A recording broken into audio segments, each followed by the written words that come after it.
पंकज जी, क्या ये सच है कि हर इंसान स्पेशल है, यूनिक है और चाहे तो कुछ भी अचीव कर सकता है? जी हाँ, जैसे पढ़ते भी हैं, God created man in his own image and as it is said, every soul is potentially divine. So if we can realise our abilities and we can have this beautiful combination of dedication and hard work, तो सब कुछ achieve किया जा सकता है. पर अफसोस ज़्यादातर लोग ऐसा कर नहीं पाते, और जो करते हैं उसमें भी बहुत इम्पॉर्टेंट है कि उनकी दिशा गलत ना हो, क्योंकि अगर दिशा गलत है तो दशा भी गलत होगी. और जिनकी दिशा ठीक होती है उनकी अपनी दशा तो सुंदर होती ही है, वो संसार के लिए भी वरदान साबित होते हैं. पंकज जी, भले ही हम उनसे कभी ना मिले हों, उनके बारे में सिर्फ सुना या पढ़ा हो, तब भी हम उनके व्यक्तित्व से प्रभावित हुए बिना नहीं रह पाते. और जो देन वो संसार को देकर जाते हैं वो आने वाली हर पीढ़ी के लिए लाभदायक सिद्ध होती है. ऐसा ही जीवन था युग प्रवर्तक बाबा गुरबचन सिंह जी महाराज का.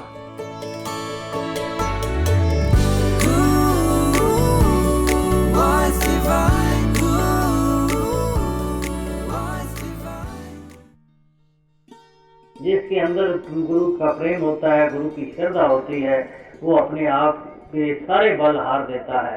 अपनी सारी सियाणपें, चतुराइयाँ, जितनी उसकी ताकत होती है, चाहे वो तन की ताकत हो, मन की ताकत हो, धन की ताकत हो, उसको वो अर्पण करे रखता है.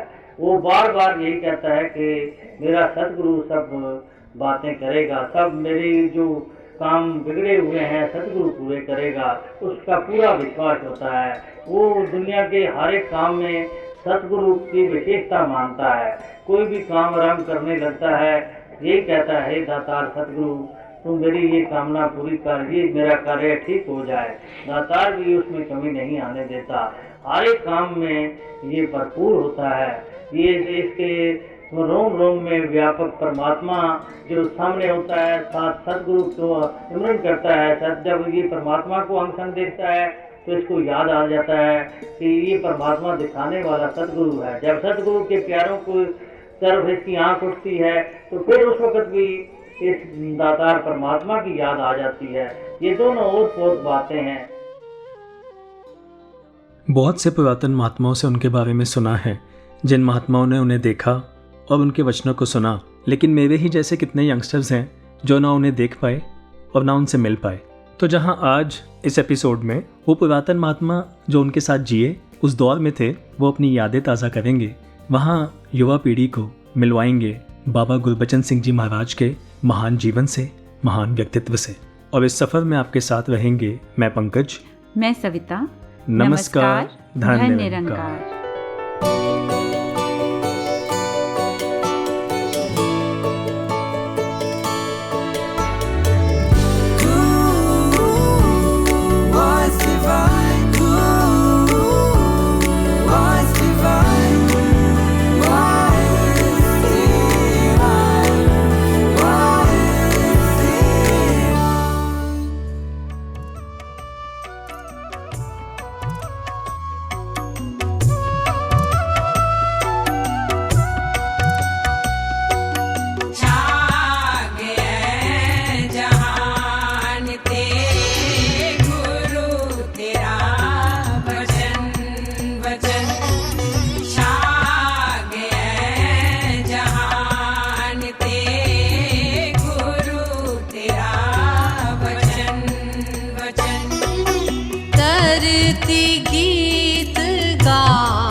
किसी ने कहा है, सपने वो नहीं होते जो आप सोने के बाद देखते हैं, सपने वो होते हैं जो आपको सोने ही नहीं देते. वाह. ऐसा ही एक सपना देखा था मानवता के इस मसीहा ने, जिसे पूरा करने की धुन में ना उन्हें अपने आराम की फिक्र थी और ना ही नींद की परवाह. आज अगर देखें तो सुविधाएं कितनी बढ़ गई हैं, टेक्नोलॉजी है, साधन है, सबकी सोच भी काफी ब्रॉड है जी. पर पहले ऐसा नहीं था. जिस समय बाबा गुरबचन सिंह जी हमारे रहनुमा के रूप में विराजमान थे, उस समय समाज में बहुत सी संकीर्णताएं थी, रूढ़िवादी विचारधाराएं थी, वहम थे, भ्रमों के बंधन थे। ऐसे समय में बाबा गुरबचन सिंह जी ने समाज को एक ऐसी दिशा प्रदान की जिसने हर संकीर्ण सोच को बदलकर एक ताज़ा, नया, सुंदर रूप दे दिया। और इन सभी भ्रमों और बंधनों से इंसान को निजात दिलाने के लिए जो आधार बाबा गुरबचन सिंह जी महाराज ने दिया, वो था अध्यात्म का, ब्रह्म ज्ञान का। उनके दिल में एक तीव्र इच्छा थी कि हर इंसान इस ब्रह्म ज्ञान की रोशनी को प्राप्त करके अंधकार से मुक्त होकर जी सके। जिस प्रभु परमात्मा की आराधना, पूजा इस दुनिया में की जाती है, सभी इसको जानकर इसकी भक्ति कर सकें।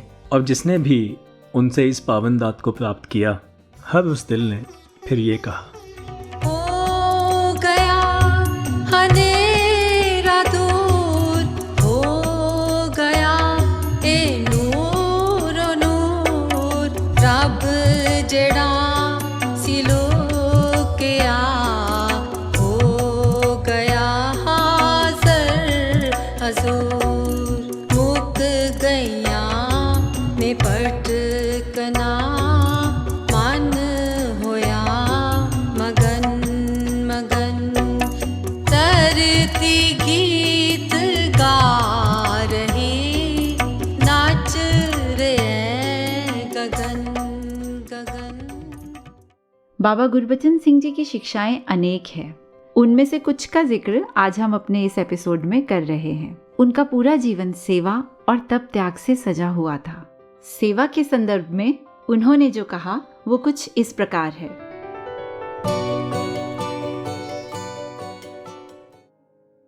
सेवा भावना से किया गया कार्य खुशी और आनंद प्रदान करता है, जिससे हर जिम्मेदारी सहजता से निभ जाती है। ये बात उस समय की है जब हिंदुस्तान का बंटवारा हुआ। One of the darkest chapter in the history of Mankind. और मैं समझता हूँ जिन लोगों ने उस समय एक दूसरे का खून बहाया, वो सभी बुनियादी तौर पे ऐसे नहीं थे। वो तो नफ़रतों का एक जुनून था जिसने सभी को अंधा कर दिया था। और जहाँ चारों तरफ नफ़रतों का बोलबाला था, वहाँ नौजवान गुरबचन सिंह जी कुछ और ही सोच रहे थे। अज्ञानता के कारण फैली उस आग को देखकर उनके दिल से एक आवाज़ निकली थी कि मैं जान की बाजी लगाकर भी मानव समाज में से फ़िरका परस्ती, तंग नज़री, जुनूनियत को ख़त्म करने का जी तोड़ यत्न करूँगा। और शहंशाह बाबा अवतार सिंह जी के आशीर्वाद से उन्हें उनके जीवन का उद्देश्य मिल चुका था। फिर हालात कुछ ऐसे बने कि गुरबचन सिंह जी को अपने परिवार के साथ बाकियों की तरह एक रेफ्यूजी कैंप में शरण लेनी पड़ी। पर वहाँ सारा दिन उनके लिए खाली बैठना बहुत मुश्किल था। तो एक दिन उन्हें ऐसे लगा जैसे बाबा बूटा सिंह जी उन्हें कह रहे हों कि उठो, ये सब तुम्हारे भाई बहन हैं, इनकी सेवा करो। बस फिर क्या था, गुरबचन सिंह जी सभी की सेवा में जुट गए। वो बाहर जाते, लकड़ियाँ काट कर लाते, चूल्हे पर खाना पकता और सभी के साथ मिलकर प्यार से खाना खाते और कोशिश करते, ध्यान रखते कि किसी को भी कोई ज़रूरत हो तो वो उस ज़रूरत को पूरा करें। जिन्हें जानते भी नहीं थे उनकी सेवा ऐसे की जैसे कोई अपने परिवार की करता है, अपने माता पिता, अपने गुरु की करता है। ऐसे समय में भी खुद से ऊपर उठकर दूसरों का सोच पाना, ये दिव्य पुरुषों का ही काम हुआ करता है। तो देखा जाए तो सेवा का जो बीज है वो तो उसी समय बो दिया गया था, जो आज एक बड़ा सा वृक्ष बन चुका है जिसकी अनेक शाखाएं हैं। जी, उस समय भी ये एक्सेप्शनल सर्कमस्टांसेस थे। और आज भी जो टाइम्स हम जानते हैं, अगर खुद ग्रोसरीज भी लेने जाएं तो मजाक में दोस्त कह रहा था कि ऐसे लगता है जैसे जान पे खेल के लेने जा रहे हैं। तो एक तरफ जहां अपने लिए भी जाने में इतना रिस्क फील हो रहा है, ऐसे में अनेक महात्मा हैं जो सद्गुरु माता जी का आदेश पाकर निरंतर निर्भयता के साथ निष्काम भाव से इस समय में भी मानवता के प्रति अपनी सेवाएं अर्पित कर रहे हैं। तो आइए सुनते हैं मनमोहन खुराना जी को, जो निरंतर इन सेवाओं में अपना योगदान दे रहे हैं।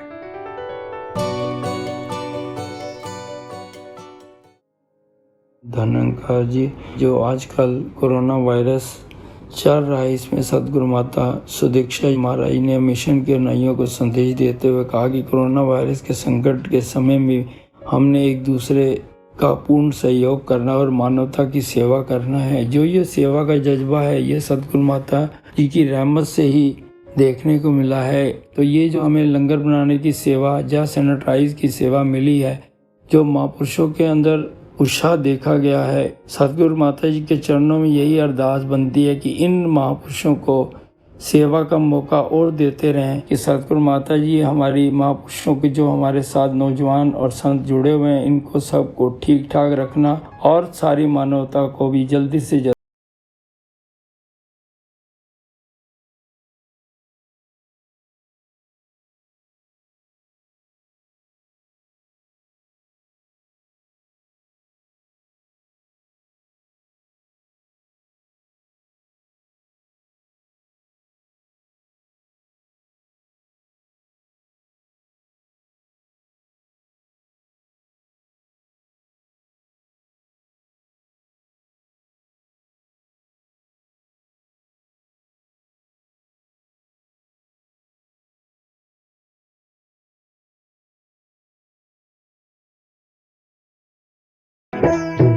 साडा सतगुर जो फरमावे दा हिरदा जो विचारे साडे अमल च आ जावे गुरमुख प्यारियो गुरमुख प्यारियो साडा सतगुर जो फरमावे दा हिरदा जो विचारे साडे अमल च आ जावे गुरमुख प्यारियो गुरमुख प्यारियो एक सतगुर दा खुश हो जाना साडे लई खुशियां दा खजाना साडा सतगुर जो फरमावे। सविता जी आगे बढ़ते हैं और सुनते हैं बाबा गुरबचन सिंह जी की इस लाइफ चेंजिंग टीचिंग को।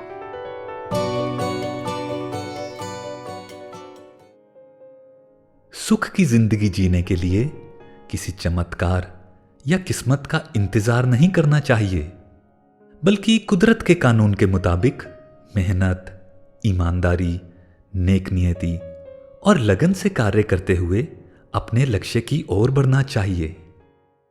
पंकज जी, जिन गाड़ियों में बैठकर बाबा जी प्रचार यात्रा करते थे, वो यात्रा के बाद वर्कशॉप में सर्विस के लिए चाहे ठहर जाती हो, पर बाबा जी ने अपनी शरीर रूपी गाड़ी को कभी उतना आराम भी नहीं दिया था। खुद तो परिश्रम किया ही, साथ ही अपने परिवार को और सभी गुरसिखों को भी मेहनत का ही मार्ग अपनाने को कहा जी। ऐसा मैंने पढ़ा है। आदरणीय JRD सत्यार्थी जी, जिन्हें हम सभी शास्त्री जी कह के बुलाते थे, बाबा गुरबचन सिंह जी के बच्चों को पढ़ाया करते थे। एक दिन शास्त्री जी बच्चों को समझा रहे थे कि अब एग्जाम्स आने वाले हैं तो बाहर जाना बिल्कुल बंद, ना मार्केट जाना है, ना खेलना है और ना ही संगत जाना है, सिर्फ पढ़ाई पे ध्यान देना है। उन्हें पता ही नहीं चला कि कब बाबा जी कमरे में आए और उनकी सारी बातें सुन ली। बाबा जी को देखते ही बच्चों ने उनसे प्रार्थना की कि हमारा बहुत सारा टाइम वेस्ट हो गया है, अब आपका आशीर्वाद ही हमारी ताकत और मेहनत के लिए प्रेरणा है। आप आशीर्वाद दो कि हम परीक्षा में सफल हो जाएं। ये सुनकर बाबा जी ने उनसे कहा, बच्चों, आशीर्वाद तो मेरा हमेशा तुम्हारे साथ है जी, मगर मेहनत करना आपका फर्ज है। अगर लगातार मेहनत करते तो एग्जाम पास आने पे कोई परेशानी नहीं होती, और जो कर्म करते हैं, परिश्रम करते हैं, आशीर्वाद उनके लिए सोने पे सुहागे का काम करता है। और साथ ही बाबा जी ने कहा कि शास्त्री जी, इनको फिजूल के कामों में समय बिताने से बेशक रोकिए, मगर सेवा और सत्संग तो दुनियावी पढ़ाई में सहायक सिद्ध होते हैं। संगत में जाकर दिल और दिमाग को खुशी, सुकून और चैन मिलता है। अगर दिल और दिमाग ताज़ा है, कोई चिंता या फिक्र नहीं है, तो जो पूरे दिन में पढ़ना है उसे 2 या 3 घंटे में भी तैयार किया जा सकता है। और साथ संगत की सेवा से तो शक्ति मिलती है, सेवा से मिली शक्ति के साथ मेहनत ज़्यादा हो पाती है। यहाँ कुछ और भी शिक्षाएं हैं जो उन्होंने खास तौर पर नौजवानों के लिए दी। वो चाहते थे कि मिशन के नौजवान कभी भी किसी प्रकार के दिखावे में ना पड़े, किसी भी तरह के शो ऑफ में ना जाएं, और साथ ही कोई भी ऐसी डिस्ट्रैक्शन ना हो जो उन्हें इस बात से डिविएट कर सके। जैसे कि अगर आज के समय की बात की जाए तो मोबाइल ठीक है, उसके बहुत सारे अच्छे यूजेस भी हैं और कुछ ऐसे यूजेस भी हैं जिससे नुकसान भी होता है, लेकिन एडिक्शन किसी भी चीज़ का हो, दैट्स हार्मफुल। मोबाइल पे कितना ही समय हम जानते हैं निकल जाता है सोशल मीडिया पे या कुछ और गेम्स या कुछ और ऐसा करते हुए जो बहुत यूज़फुल नहीं है, उससे बचना, वहाँ समय ख़राब ना हो, ये बहुत इंपॉर्टेंट है। और ऐसी कुछ भी और चीज़ें हैं, ध्यान से उनका उपयोग करना है। साथ ही जब मोबाइल की बात आती है तो जब NYS हुआ तो मुझे याद है कि पहले NYS के टाइम पर माता जी ने कितने प्यार से हमें ये प्रेरणा दी जब हमें डिजिटल डिटॉक्स करने को कहा, और तभी रियलाइज़ हुआ कि बहुत सी ऐसी चीज़ें हैं जिसके बिना हमें लगता है कि हम नहीं रह सकते, लेकिन रहा जा सकता है। तो पंकज जी ठीक ही तो है। अगर बच्चे ये बात समझ जाएं कि अपनी ज़िंदगी के शुरू के कुछ साल वो मेहनत करें, वो आलस ना करें, तो जी। उनके आगे आने वाली पूरी ज़िंदगी संवर सकती है। जी ज़रूर। और अगर उन्होंने यही समय गंवा दिया, अपनी पढ़ाई पर ध्यान नहीं दिया, मेहनत नहीं की, तो आगे आने वाली पूरी जिंदगी संघर्षपूर्ण हो सकती है। बाबा जी यही तो चाहते थे कि बच्चे मजबूत बने, नाजुक नहीं, क्योंकि आने वाले समय में पता नहीं उन्हें कौन सी जिम्मेदारियां निभानी पड़ जाएं। जी। उन्होंने बेटियों को भी अच्छी शिक्षा दिलाने की प्रेरणा उनके माता पिता को दी। हम उस समय की बात कर रहे हैं जब माइंडसेट्स कुछ और हुआ करते थे। जी। बाबा गुरबचन सिंह जी ने नारी जाति को आगे बढ़ने का प्रोत्साहन दिया और सभी को ये भी समझाया कि हर इंसान तरक्की कर सकता है अगर पूरी ईमानदारी बरतते हुए मेहनत करे और अपनी नीयत सही रखे। बाबा जी इस बात पर बहुत जोर देते थे और कहते थे कि ईमानदारी की कमाई में ही बरकत है। और उनकी जी तोड़ मेहनत का ही जीता जाता सबूत है संतोख सरोवर।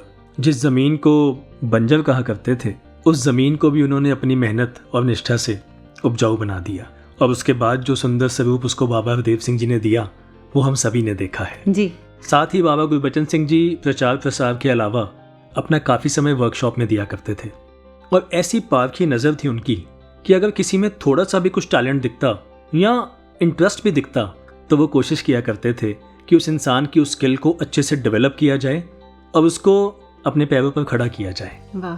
तो आइए सुनते हैं आदरणीय दिलबाग जी को, जिनके जीवन पर बाबा गुरबचन सिंह जी का कुछ ऐसा ही प्रभाव रहा।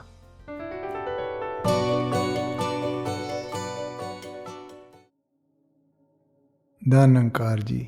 ਦਾਸ 74 ਦੇ ਵਿੱਚ ਦਿੱਲੀ ਆਇਆ ਔਰ ਦਾਸ ਦਾ ਸ਼ੁਰੂ ਤੋਂ ਹੀ ਇੱਕ ਟੈਕਨੀਕਲ ਵਾਲੇ ਪਾਸੇ ਬਹੁਤ ਜ਼ਿਆਦਾ ਧਿਆਨ ਰਹਿੰਦਾ ਸੀ, ਅਤੇ ਇੱਥੇ ਆ ਕੇ ਵਰਕਸ਼ਾਪ ਦੇ ਵਿੱਚ ਹੀ ਸ਼ੁਰੂਆਤ ਹੋਈ। ਦਾਸ ਨੇ ਗੱਡੀ ਵੀ ਇੱਥੇ ਹੀ ਆ ਕੇ ਸਿੱਖੀ, ਸਾਰਾ ਕੰਮ ਇੱਥੇ ਹੀ ਆ ਕੇ ਸਿੱਖਿਆ। ਬਾਬਾ ਗੁਰਬਚਨ ਸਿੰਘ ਜੀ ਵੀ ਜਿਸ ਤਰ੍ਹਾਂ ਸੰਗਤਾਂ ਤੋਂ ਇਲਾਵਾ ਜ਼ਿਆਦਾ ਟਾਈਮ ਉਹਨਾਂ ਦਾ ਵਰਕਸ਼ਾਪ ਦੇ ਵਿੱਚ ਹੀ ਬੀਤਦਾ ਸੀ ਕਿ ਪੁਰਾਣੀਆਂ ਗੱਡੀਆਂ ਲੈ ਕੇ ਉਹਨਾਂ ਨੂੰ ਠੀਕ ਠਾਕ ਕਰਕੇ ਔਰ ਉਹਨਾਂ ਦੀ ਵਰਤੋਂ ਕੀਤੀ ਜਾਵੇ, ਉਹਨਾਂ ਨੂੰ ਪ੍ਰਚਾਰ ਦੇ ਵਿੱਚ ਵਰਤਿਆ ਜਾਵੇ। ਅਤੇ ਦਾਸ ਨੂੰ ਵੀ ਉਹਨਾਂ ਨਾਲ ਇੱਕ ਟੂਰ ਕਰਨ ਦਾ ਮੌਕਾ ਮਿਲਿਆ, ਜਿਹੜੀ ਕਿ ਅੰਬੈਸਡਰ ਗੱਡੀ ਦੇ ਵਿੱਚ ਟੂਰ ਕੀਤਾ ਅਸੀਂ ਇੱਥੋਂ ਜਿਸ ਤਰ੍ਹਾਂ ਚੰਡੀਗੜ੍ਹ ਗਏ, ਚੰਡੀਗੜ੍ਹ ਤੋਂ ਬਾਅਦ ਲੁਧਿਆਣੇ ਦਾ ਪ੍ਰੋਗਰਾਮ ਸੀ, ਅਤੇ ਬਾਬਾ ਜੀ ਨੇ ਦਾਸ ਨੂੰ ਹੁਕਮ ਕੀਤਾ ਕਿ ਗੱਡੀ ਠੀਕ ਨਹੀਂ ਚੱਲ ਰਹੀ, ਥੋੜ੍ਹੀ ਮਿਸਿੰਗ ਕਰ ਰਹੀ ਹੈ, ਤੈਨੂੰ ਕੰਪਨੀ ਜਾ ਕੇ ਦਿਖਾ ਕੇ ਆਓ। ਬਾਬਾ ਜੀ ਨੇ ਦਾਸ ਨੂੰ ਜਾਣ ਲੱਗਿਆ ਇਹ ਗੱਲ ਕਹੀ ਕਿ ਤੁਸੀਂ ਗੱਡੀ ਦੇ ਕੋਲ ਹੀ ਰਹਿਣਾ ਜਦੋਂ ਤੱਕ ਗੱਡੀ ਠੀਕ ਨਹੀਂ ਹੁੰਦੀ, ਇੱਧਰ ਉੱਧਰ ਨਾ ਜਾਣਾ ਕਿਧਰੇ, ਔਰ ਦੇਖਣਾ ਕਿ ਉਹ ਕੀ ਕਰਦੇ ਨੇ। ਦਾਸ ਨੇ ਕਿਹਾ ਕਿ ਹਾਂਜੀ ਠੀਕ ਹੈ, ਦਾਸ ਕੋਲ ਹੀ ਰਹੇਗਾ ਜੀ। ਅਤੇ ਉਸ ਤੋਂ ਬਾਅਦ ਬਾਬਾ ਜੀ ਜਿੱਥੇ ਠਹਿਰੇ ਸਨ ਉੱਥੋਂ ਬਾਬਾ ਜੀ ਅਗਲੇ ਦਿਨ ਅੱਗੇ ਟੂਰ 'ਤੇ ਮੋਗੇ ਵੱਲ ਚਲੇ ਗਏ, ਅਤੇ ਦਾਸ ਉੱਥੋਂ ਗੱਡੀ ਲੈ ਕੇ ਠੀਕ ਕਰਾ ਕੇ ਮੋਗੇ ਪਹੁੰਚ ਗਿਆ। ਫਿਰ ਉਸ ਤੋਂ ਬਾਅਦ ਦਿੱਲੀ ਆ ਗਏ। ਦਿੱਲੀ ਆ ਕੇ ਸਾਡਾ ਮਹਾਰਾਸ਼ਟਰ ਦਾ ਟੂਰ ਬਣਿਆ, ਇੱਧਰੋਂ ਰਾਜਸਥਾਨ, ਗੁਜਰਾਤ ਹੁੰਦੇ ਹੋਏ ਮਹਾਰਾਸ਼ਟਰ ਦੇ ਵਿੱਚ ਐਂਟਰ ਹੋਏ।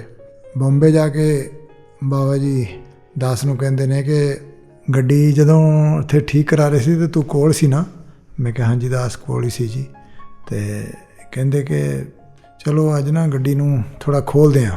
ਭਵਨ 'ਤੇ ਟਾਈਮ ਹੈ ਸੀ, ਸਵੇਰ ਦਾ ਟਾਈਮ ਸੀ, 6:30 ਵਜੇ ਬਾਬਾ ਜੀ ਆ ਗਏ। ਕਹਿੰਦੇ ਚਲੋ ਅੱਜ ਗੱਡੀ ਨੂੰ ਖੋਲ੍ਹ ਅਤੇ ਇਹਦਾ ਨਾ ਟਾਈਮਿੰਗ ਸੈੱਟ ਕਰਨਾ।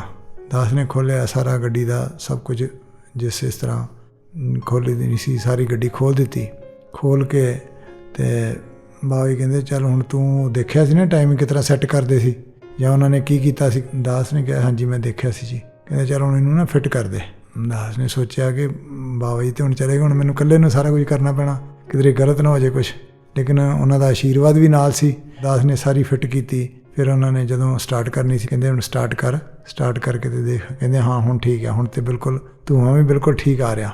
ਔਰ 74 ਤੋਂ ਲੈ ਕੇ 80 ਤੱਕ ਉਹਨਾਂ ਦੇ ਚਰਨਾਂ ਵਿੱਚ ਬਹੁਤ ਹੀ ਆਸ਼ੀਰਵਾਦਾਂ ਲਈਆਂ, ਬਹੁਤ ਰਹਿਮਤਾਂ ਲਈਆਂ। ਉਹਨਾਂ ਨਾਲ ਟੂਰ ਕਰਨ ਦਾ ਵੀ ਮੌਕਾ ਮਿਲਿਆ। ਬਾਬਾ ਜੀ ਨੇ ਸਿਖਾਇਆ ਔਰ ਬਾਬਾ ਜੀ ਨੇ ਕਿਰਪਾ ਕੀਤੀ। ਸਤਿਗੁਰੂ ਬਾਬਾ ਹਰਦੇਵ ਸਿੰਘ ਜੀ ਦੇ ਨਾਲ ਵੀ ਕਿੰਨਾ ਲੰਬਾ ਸਮਾਂ ਰਹਿਣ ਦਾ ਮੌਕਾ ਮਿਲਿਆ, ਔਰ ਬਹੁਤ ਉਹਨਾਂ ਨੇ ਵੀ ਬਹੁਤ ਆਸ਼ੀਰਵਾਦ ਦਿੱਤੇ। ਦਾਸ ਦਾ ਕਹਿਣ ਦਾ ਭਾਵ ਇੰਨਾ ਕੀ ਆ ਕਿ ਬਾਬਾ ਗੁਰਬਚਨ ਸਿੰਘ ਜੀ ਇਹ ਚਾਹੁੰਦੇ ਸਨ ਕਿ ਜੋ ਵੀ ਸੇਵਾਦਾਰ, ਜੋ ਵੀ ਮਹਾਤਮਾ ਇੱਥੇ ਕੰਮ ਕਰਕੇ ਜਾਏ, ਉਹ ਕਿਧਰੇ ਵੀ ਜਾ ਕੇ ਆਪਣੇ ਪੈਰਾਂ 'ਤੇ ਖੜ੍ਹਾ ਹੋ ਸਕੇ, ਆਪਣੇ ਪਰਿਵਾਰ ਦੀ ਪਾਲਣਾ ਕਰ ਸਕੇ। ऐसा कोई जज मैनू, ऐसा कोई गुण मैनू दियो जी सिखा, जिदे नाल रीझ पवे मेरा शहनशाह। ऐसा कोई जज मैनू, ऐसा कोई गुण मैनू दियो जी सिखा, जिदे नाल रीझ पवे सच्चा पातशाह। ऐसा कोई जज मैनू। अल्लाह मेरे मौला तेरे नल मौज बहारा, तेरे नल मौज बहारा।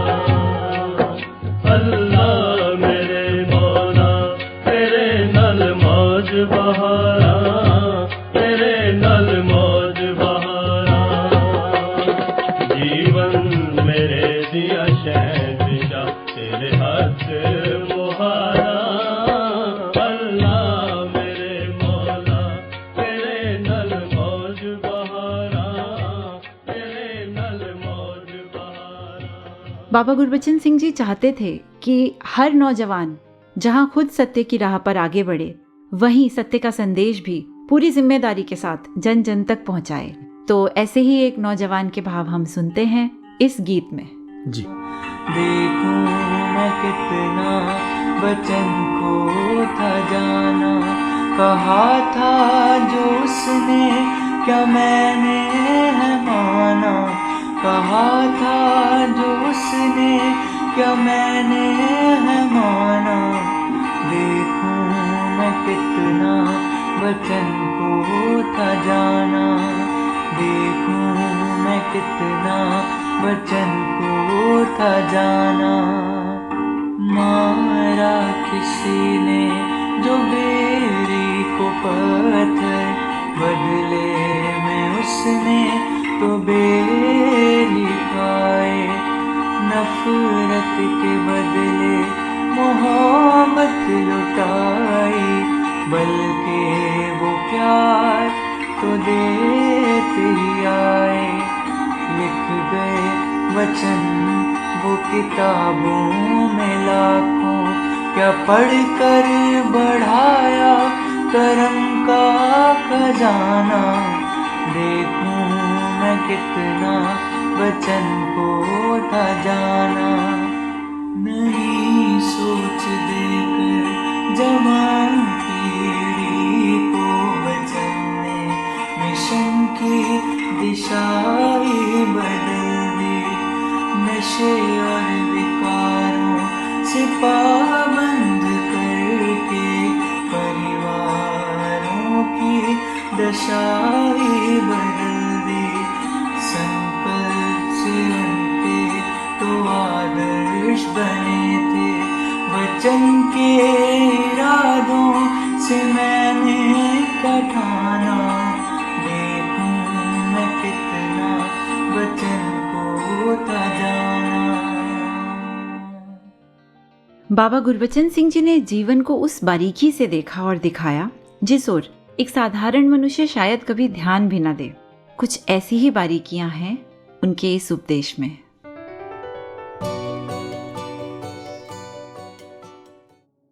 प्यार और सत्कार, ये दो ऐसे हथियार हैं जो पत्थर दिल इंसान को भी पिघला सकते हैं। किसी बुरे से बुरे इंसान पर भी इसे इस्तेमाल करने से वो इंसान बुराई त्याग कर अच्छाई की राह पकड़ लेता है। इसी संदर्भ में एक घटना याद आ रही है जी। एक बार एक बहन अपने 2 जवान बेटों के साथ हुजूर बाबा जी के पास आई और रोते हुए बाबा जी से कहने लगी कि मेरे पति बहुत नशा करते हैं। इस बुरी आदत ने घर की आर्थिक स्थिति को तो हिला के रख ही दिया है और परिवार की सुख शांति भी छीन ली है। बेटे ने भी बहुत दुखी स्वर में बाबा जी से कहा कि खुद तो पापा नशा करने से रुकते नहीं, और अगर हम कभी दोस्तों के साथ हल्का फुल्का नशा कर ले तो बहुत गुस्सा करते हैं और आपे से बाहर हो जाते हैं। बाबा जी ने तुरंत कहा, आपको तो अपने पिता का धन्यवाद करना चाहिए। पहली बात, अगर वो आपको नशे से दूर रखते हैं तो तो ये तो तय है कि वो नशे की बुराइयों और नुकसान से भली भांति वाकिफ है जी। और नहीं चाहते कि आपको भी वो नुकसान उठाना पड़े जो उन्हें उठाना पड़ रहा है। दूसरा, हो सकता है अंदर से छोड़ना चाहते हो मगर संकल्प शक्ति कमजोर हो। फिर बाबा जी ने उस बहन से कहा कि आप निरंकार से अरदास करो, संगत, सेवा और सुमिरन का सहारा लो। आपके पति को तिरस्कार की जगह प्यार और सहयोग की जरूरत है। और पंकज जी, वैसे भी अगर हम अपने अपने अंदर भी झांकें तो हम पाएंगे कि हमारी चाहत और आदतों में कश्मकश तो हमेशा ही बनी रहती है जी। वो कोई भी बुरी आदत हो सकती है, पर स्ट्रॉन्ग डिटर्मिनेशन, परिवार के सहयोग और निराकार के आश्रय से हम अपनी हर बुरी आदत से छुटकारा पा सकते हैं और अपनी मानसिक दुर्बलता पर यकीनन विजय हासिल कर सकते हैं। उस परिवार में भी यही हुआ। परिवार ने सद्गुरु का वचन माना और वो महात्मा कुछ ही महीनों में उस बुरी आदत से दूर हो गए। क्या बात है। यहाँ सविता जी एक बात कहना चाहूँगा कि सतगुरु का आशीर्वाद तो पूरा काम करता है, पर यहाँ गुरसिक का समर्पण उसकी इच्छा शक्ति के रूप में बहुत अनिवार्य है। जैसे कि संपूर्ण अवतार वाणी में भी लिखा है कि गुरसिख दा बस ऐना करतब आपा अर्पण कर देवे, कहे अवतार गुरु दा कम है खाली झोली पर देवे। जब गुरसिख अपने आप को समर्पित कर देता है कि हाँ मैं बचना चाहता हूँ इस बुराई से, तो सतगुरु का आशीर्वाद और इनका रहम अपना पूरा काम करता है। और ऐसे कुछ उदाहरण हमारे सामने आए और जब आए तो हमने उन्हें रिकॉर्ड कर लिया अपने श्रोताओं के लिए।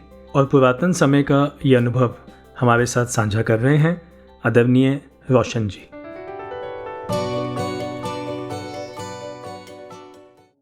धन निरंकार जी, मैं अपने घर की एक मिसाल आपको सुनाता हूँ। मेरे डैडी जी बहुत नशा करते थे।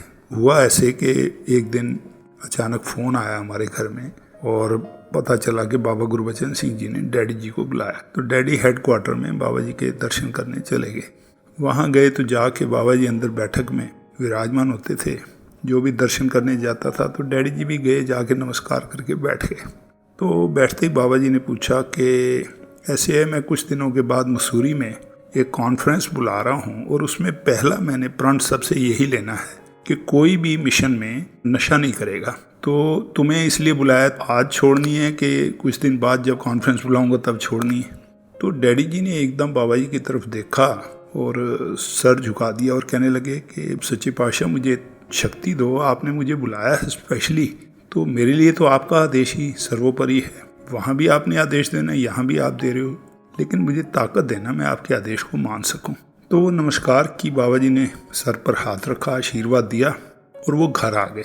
वो आज भी मुझे ऐसे याद है कि जब वो घर आए तो मम्मी जी ने कहा भी क्या हुआ? कहने लगे आज मेरा ज़िंदगी का ये जो कोटा था नशे का, ये बाबा जी ने ख़त्म कर दिया। ये ज़हमत ज़िंदगी से हमेशा के लिए ख़त्म कर दी। मुझे बुला के हुक्म किया कि तूने आज के बाद नशा नहीं करना। तो ये जो घटना हुई हम सभी भी अवाक रह गए, क्योंकि आपको पता है जिस घर में नशा होता है बच्चे भी सहमे सहमे रहते हैं, बाप के सामने बोल नहीं पाते हैं। ऐसा ही वातावरण होता था। तो उसके बाद जब तक वो जिंदा रहे उन्होंने ज़िंदगी में कभी नशा छुआ भी नहीं, बिल्कुल। तो कहने का मतलब ये है कि कोई भी गुरसिख या कोई भी इंसान अगर ये प्रण कर लेता है कि गुरु ने आदेश किया है कि मैंने नशा नहीं करना, तो अपने अंदर कमज़ोरी हटा दे, प्रण करे तो फिर गुरु शक्ति देता है और ये काम हो सकता है। धन्यवाद जी। नशाबंदी के साथ साथ बाबा गुरबचन सिंह जी ने हर गुरसिख को यह आदेश दिया कि वो किसी भी प्रकार के जात पात के बंधन में नहीं बंधेंगे। इसी संदर्भ में एक घटना याद आती है।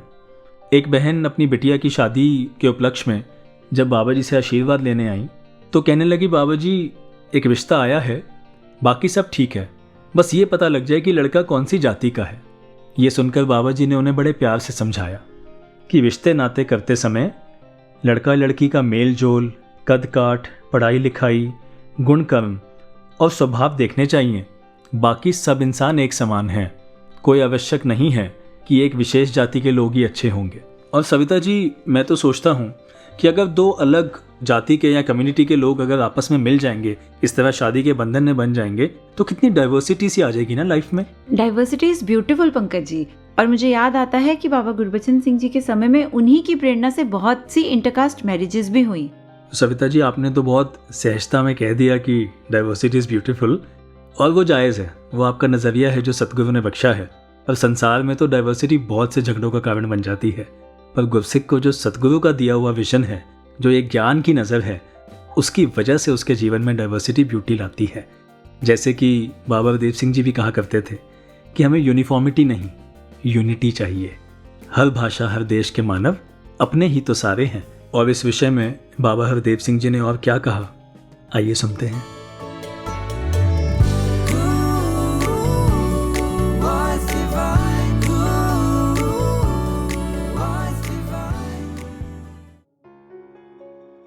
इस नशे ने हमेशा घर उजाड़े हैं।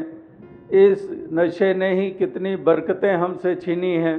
घरों को नर्क बनाने के साधन ये बने हैं।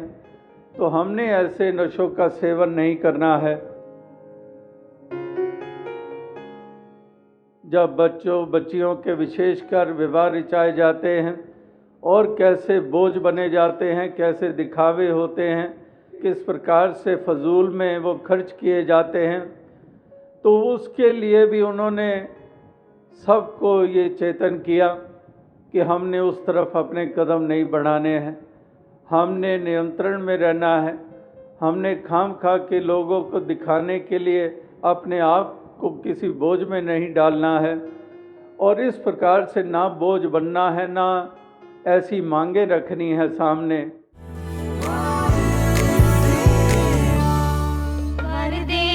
प्रीतम में वर दे, प्रीते मेरी तोड़ने दे, वर दे प्रीतम में वर दे, प्रीते मेरी तोड़ने दे, रहमत दातों सागर यथा, रहमत कर बस तोड़ने दे, वर दे प्रीतम ने वर दे।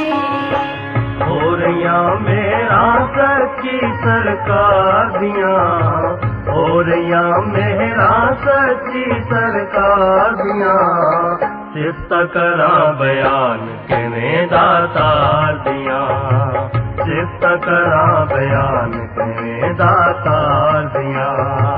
और या मेरा सच्ची सरकार दिया, और या मेरा सच्ची सरकार दिया, सिफ्त करा बयान किवें दातार दिया, सिफ्त करा बयान किवें दातार दिया। सामाजिक कुरीतियों से तो बाबा गुरबचन सिंह जी ने बचाया ही, परिवार में कैसे रहना है ये भी उन्होंने खूब सिखाया।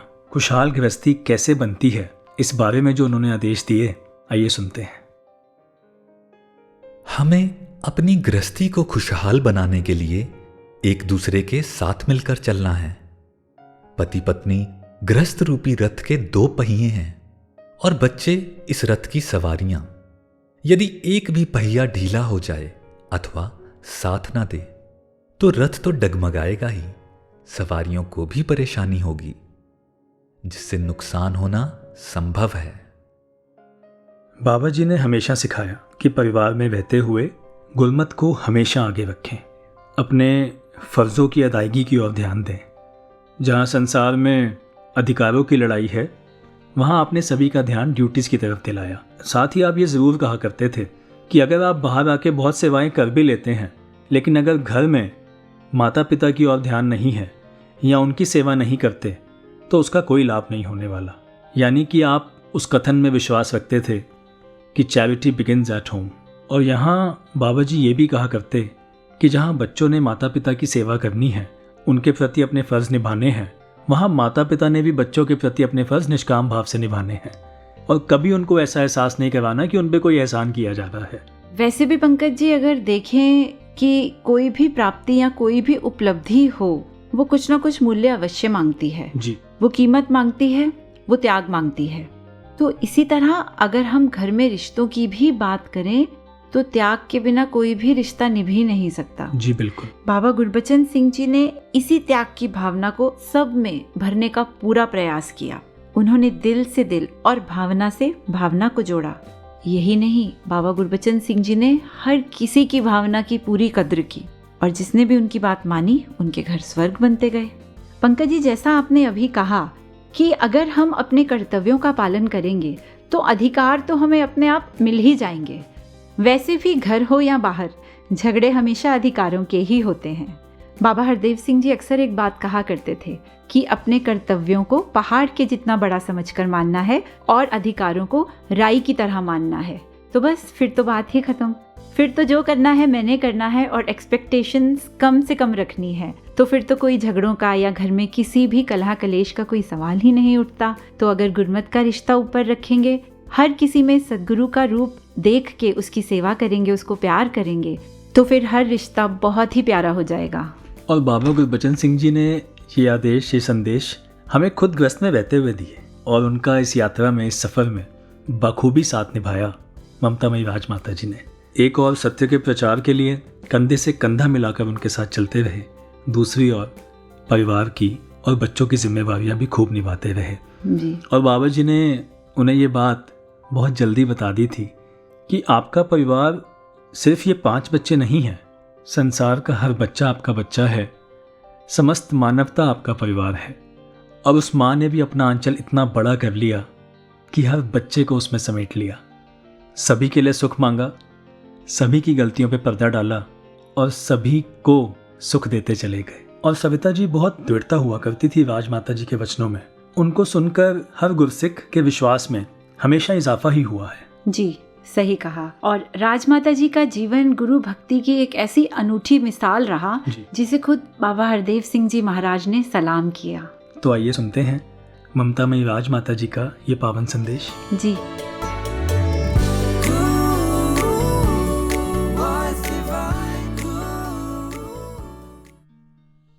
काम छोटा हो बड़ा हो, जो जानता होता है वही हमें जनाता है, वही बताता है ये काम ऐसे करना है।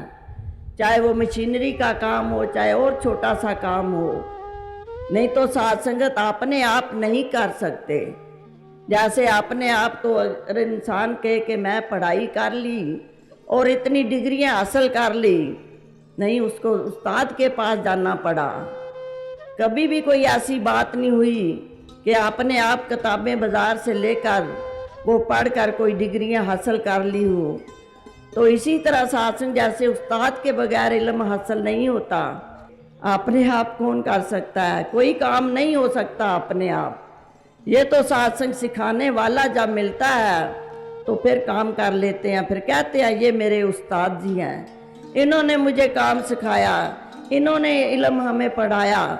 इसी तरह सत्संग भगत भी कहते हैं कि हमें भी ऐसा महात्मा मिला, ऐसा सतगुरु मिला कि जिसने हमें, हमारी आत्मा को परमात्मा के साथ जोड़ दिया, ईश्वर के साथ जोड़ दिया।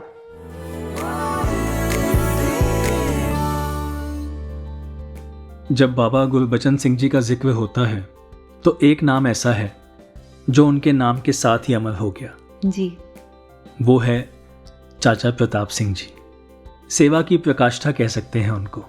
मैंने सुना है कि उन्होंने ऐसा वरदान मांगा था कि मैं गुरु के लिए ही जीऊं और गुरु के लिए ही मरूं। जी। पूरी जिंदगी समर्पित कर दी सतगुरु को। और एक उनका कथन अक्सर हमें सेवा दल में प्रेरणा के लिए बताया जाता है कि वो कहा करते थे कि जितने भी महात्मा हैं आप इनकी सेवा के लिए पैदा हुए हो और ये सब आपसे सेवा कराने के लिए पैदा हुए हैं। कितनी महान सोच थी उनकी। जब तक ये सृष्टि रहेगी बाबा गुरबचन सिंह जी का नाम भी रहेगा और साथ ही रहेगा नाम ममतामयी राजमाता जी का, उनकी ममता का, उनके प्यार का, उनके दुलार का, जो हर गुरसिख ने महसूस किया। और चाचा प्रताप सिंह जी का, उनकी निष्काम सेवा का, उनकी अडोलता का, उनकी निर्भयता का, उनकी डेडिकेशन का। तेनू लख लख ने प्रणाम मेरे, तेनू लख लख ने प्रणाम मेरे। उठ दे बहंदे सौंदे जाग दे,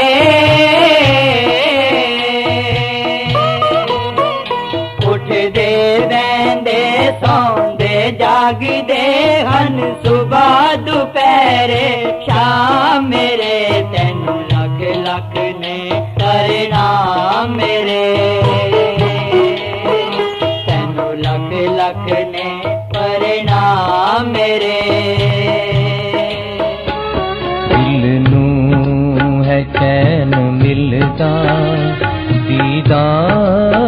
तेरा करके दिल नू है चैन मिलदा दीदार तेरा करके।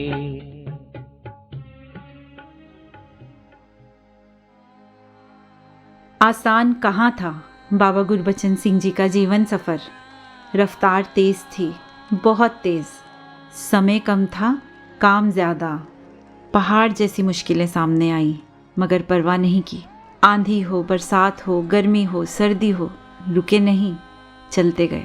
हर किसी को उत्साह दिया, किसी के मन को कमज़ोर नहीं होने दिया।